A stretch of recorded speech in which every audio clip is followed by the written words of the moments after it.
Hello to all my friends from St. Charles County and District 12. This is your State Representative Doug Funderburk coming to you from your Capitol building in Jefferson City.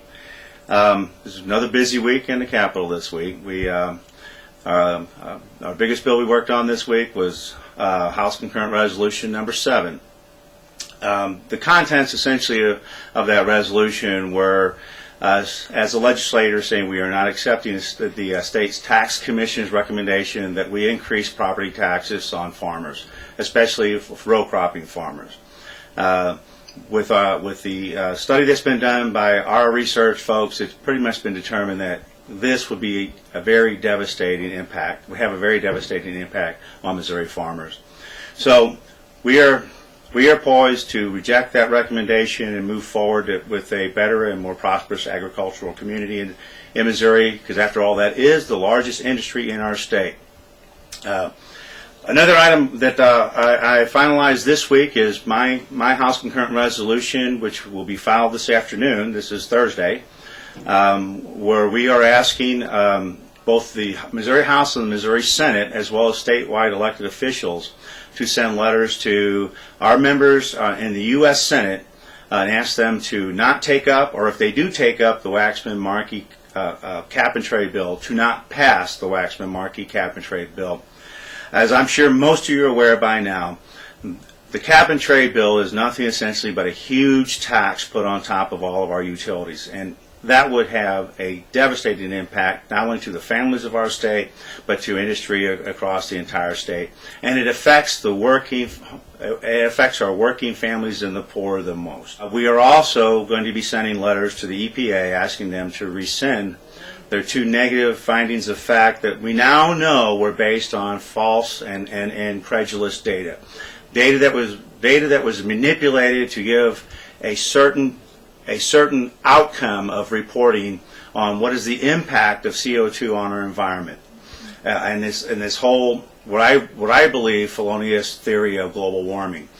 And in fact, we now know for I think it's now 6 years in a row the globe has actually been slightly cooling once again, which I think is part of natural environmental cycles that we've been experiencing throughout all of time. I have huge, wide, bipartisan support, so I'm encouraged that when that bill hits the floor, we'll have a lively debate and a wonderful discussion. But in fact, we will pass that bill and we will send that message for you to the people who represent you in Washington, D.C. And finally, to all my friends, all my Patriot friends, all of my Tea Party friends, all of my friends who are in both the Constitutional Second Amendment Coalition, 10th Amendment Coalition, my states' rights folks, and just anyone else who really believes or has a concern that we do not feel for the last couple of years we've been properly represented in Washington, D.C., and there's a concern that the people who represent us at the national level have just lost touch with our voice. But I'm going to personally myself send to my representative and my 2 senators a couple of props that you might see right here on my desk today. But I want to send them a message, and I'm going to start with the compass that my father gave me when I was a Boy Scout back in the 60s. And I've had this compass, and I've used this compass my entire life. In fact, I am now actively working with the Boy Scouts through a troop that my son's a member of, and I now teach Boy Scouts how to use a compass, as well as how to use a map. And the message I want to send to the people that represent you and the people that represent me in Washington, D.C. is it's time for you to find your way home. And what we need you to do with the compass we're going to send you and the map that we're going to send to you is to reestablish your relationship with the people at home that you represent in Washington, D.C. I want you to take this compass and take this map and find your way home to the people that you represent. That is what we want.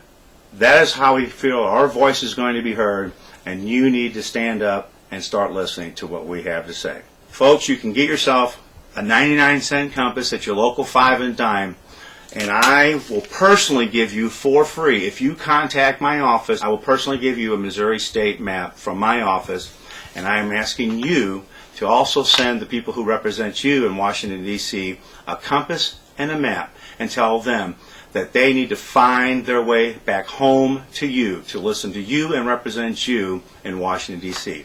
Again, my name is Doug Funderburk. I'm your state representative from St. Charles County and here in Jefferson City, signing off and wishing everyone a wonderful and blessed week.